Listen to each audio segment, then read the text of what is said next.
আরে শোনেন শোনেন দেশবাসী শোনেন দিয়া মন, ডক্টর ইউনূস সরকারেরই করি যে বর্ণন। শোনেন গানে গানে, শোনেন গানে গানে, নোবেল বিজয়ী ডক্টর ইউনূসে অন্তর্বর্তী সরকার হইল ছাত্রদের হাতে আমাদের বাংলাদেশে।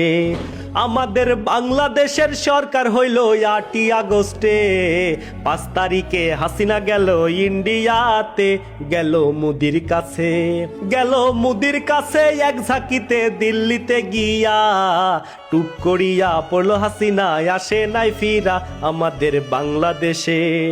আমাদের বাংলাদেশের নোবেল ম্যান ডক্টর ইউনূসে শান্তিতে নোবেল পাইছে সে দুনিয়া জানে। বলি তার ঘটনা, বলি তার ঘটনা, বাংলাদেশকে নতুন দেশ করতে যা যা লাগে করবই আমরা, পারি না হারতে আমরা বাংলাদেশি।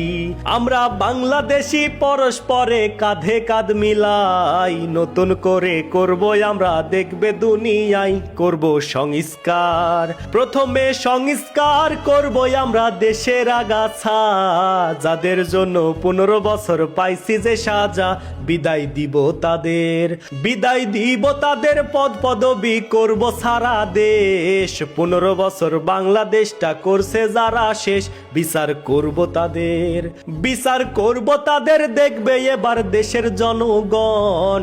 আন্তর্জাতিক ট্রাইব্যুনালের বিচারেরই ক্ষণ দেখছে জনগণে, দেখছে জনগণে হাসিনারি বিচারের ধরন।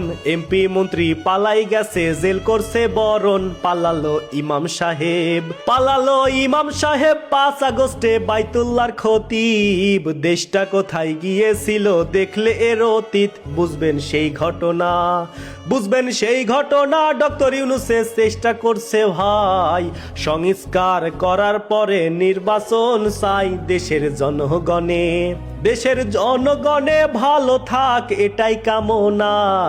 ডক্টর ইউনূসের হাতটাই আমরা ছাড়বো না, যতদিন ঠিক না হয়, যতদিন ঠিক না হয় বাংলাদেশের সার্বিক অবস্থা। নতুন দেশ করতে হবে, নিব ব্যবস্থা আমরা বাংলাদেশি।